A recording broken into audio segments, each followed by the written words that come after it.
Assalamualaikum warahmatullahi wabarakatuh. Jadi di video kali ini, kami dari kelompok 3 ingin menjelaskan atau mempresentasikan tentang alat GCMS atau Gas Chromatography Mass Spectrometry. Selamat menyaksikan. Sekarang kita mulai dari pendahuluan. Pada kesempatan ini saya akan menjelaskan tentang GCMS atau Gas Chromatography Mass Spectrometry.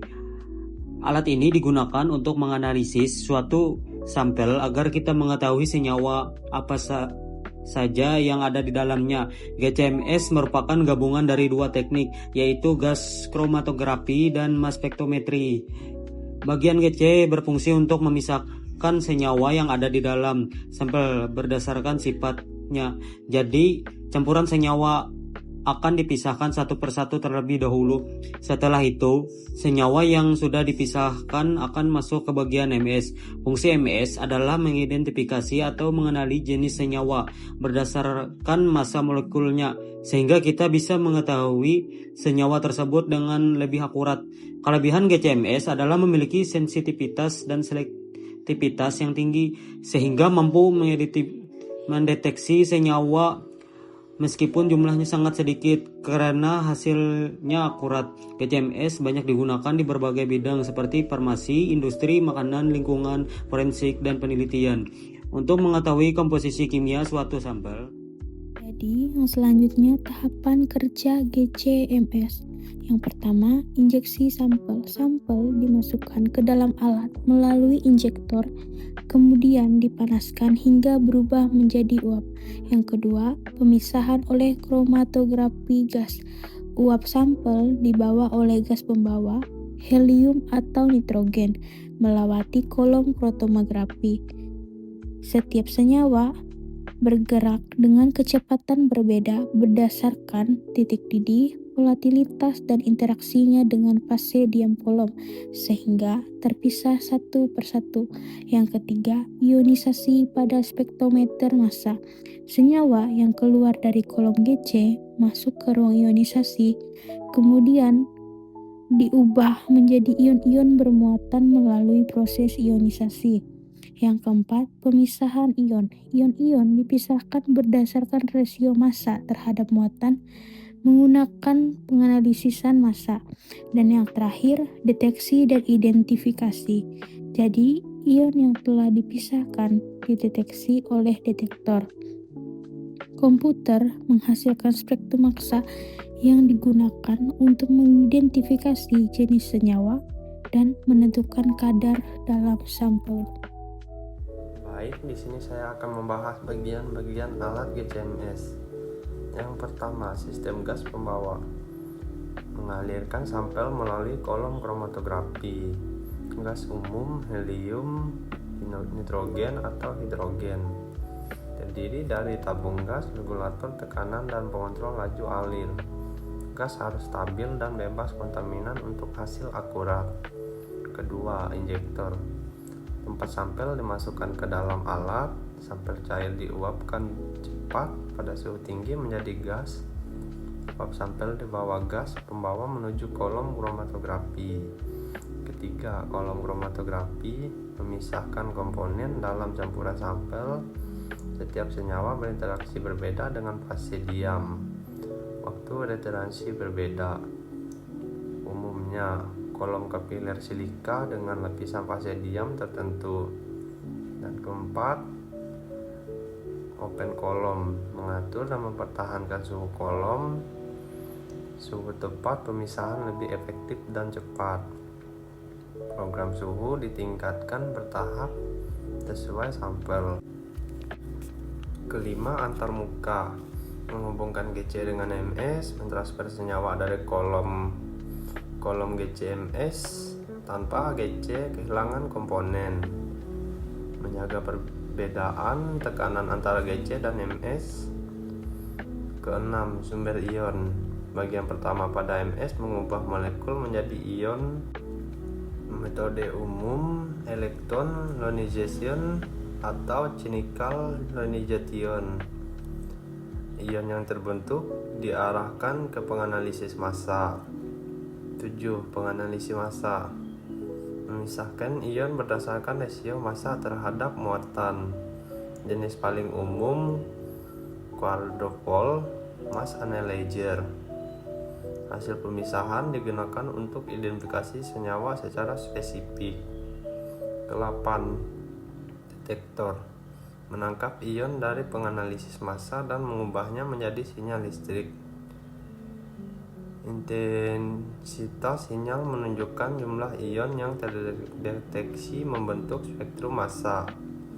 Umumnya elektron multipolar detektor. 9. Sistem vakum mempertahankan tekanan yang sangat rendah di ms, memungkinkan ion bergerak bebas ke detektor tanpa bertabrakan dengan molekul udara. 10. Sistem komputer dan pengolah data, mengendalikan instrumen dan merekam data, menampilkan kromatogram dan spektrum massa, membandingkan dengan library untuk mengidentifikasi senyawa. Baik, di sini saya akan menjelaskan prosedur penggunaan GCMS. Jadi prosedurnya itu ada 7. Yang pertama, kita akan persiapkan sampel. Sampel dibersihkan terlebih dahulu dari kotoran. Kalau diperlukan, sampel juga diencerkan atau diberi perlakuan khusus supaya lebih mudah diuapkan saat dianalisis. Selanjutnya, kita akan mempersiapkan alat. Alat GCMS dinyalakan. Setelah itu dicek gas pembawa, kondisi kolom, dan pengaturan alat untuk memastikan semuanya siap digunakan. Setelah alat siap, kita akan melakukan injeksi sampel. Sampel dimasukkan ke dalam GC menggunakan jarum atau autosampler di bagian inlet. Sampel dipanaskan hingga berubah menjadi uap. Selanjutnya, pemisahan di GC. Uap sampel kemudian dibawa oleh gas pembawa melewati kolom. Di dalam kolom ini, setiap senyawa dipisahkan karena masing-masing memiliki sifat yang berbeda. Itulah sebabnya setiap senyawa keluar pada waktu yang berbeda. Setelah keluar dari kolom, kita akan melakukan ionisasi DMS. Senyawa masuk ke bagian mass spektrometri. Di sini senyawa diubah menjadi ion agar bisa dideteksi oleh alat. Selanjutnya yang keenam, analisis massa. Ion-ion tersebut kemudian dipisahkan berdasarkan massa dan muatannya. Setelah itu, detektor akan merekam hasilnya dalam bentuk spektrum massa. Yang terakhir atau yang ketujuh yaitu pengolahan data. Hasil analisis ditampilkan dalam bentuk kromatogram dan spektrum massa. Data tersebut kemudian dibandingkan dengan library atau database yang ada di komputer untuk mengetahui jenis senyawa yang terkandung dalam sampel. Jadi, secara sederhana, GCMS bekerja dengan cara memisahkan senyawa terlebih dahulu menggunakan GC, kemudian mengidentifikasi senyawa tersebut menggunakan MS. Hasil akhirnya adalah kita dapat mengetahui jenis senyawa yang ada di dalam sampel dengan akurat. Kalibrasi alat GCMS. Pada slide ini saya akan menjelaskan tentang kalibrasi alat GCMS. Kalibrasi adalah proses untuk memastikan bahwa alat bekerja dengan benar dan menghasilkan data yang akurat. Langkah pertama adalah menyiapkan larutan standar. Larutan standar ini memiliki konsentrasi yang sudah diketahui, sehingga dapat digunakan sebagai acuan untuk menguji kinerja alat. Langkah kedua yaitu mengukur larutan standar. Larutan tersebut diinjeksi ke dalam GCMS. Dari proses ini, alat akan menghasilkan data seperti waktu retensi, spektrum massa, dan luas puncak peak area. Langkah ketiga adalah membuat kurva kalibrasi.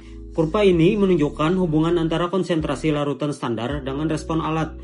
Dari sini, kita bisa mengetahui apakah respon alat sudah linear atau belum. Langkah keempat yaitu mengevaluasi hasil kalibrasi. Pada tahap ini diperiksa nilai R kuadrat, akurasi dan presisi untuk memastikan hasil pengukuran sudah tepat dan konsisten. Langkah terakhir adalah verifikasi kinerja instrumen.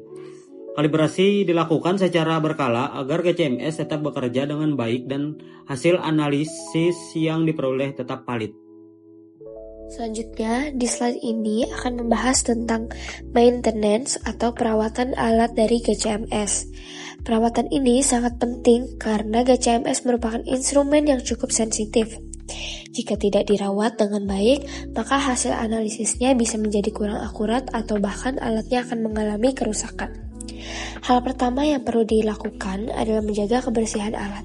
Jadi setelah digunakan, biasanya masih ada sisa-sisa sampel yang menempel di beberapa bagian. Nah, jika itu dibiarkan, maka akan terus menumpuk. Kemudian residu tersebut bisa mengganggu proses analisis berikutnya. Jadi, oleh karena itu, bagian-bagian penting pada alat harus dibersihkan secara rutin. Selain dibersihkan, kondisi setiap komponen juga harus dicek secara berkala. Tujuannya untuk memastikan semua bagian masih berfungsi dengan baik dan tidak ada yang mulai aus atau mengalami kebocoran. Jadi, kalau ada masalah bisa diketahui lebih awal sebelum menyebabkan kerusakan yang lebih besar. Kemudian, alat juga perlu diuji performanya secara rutin.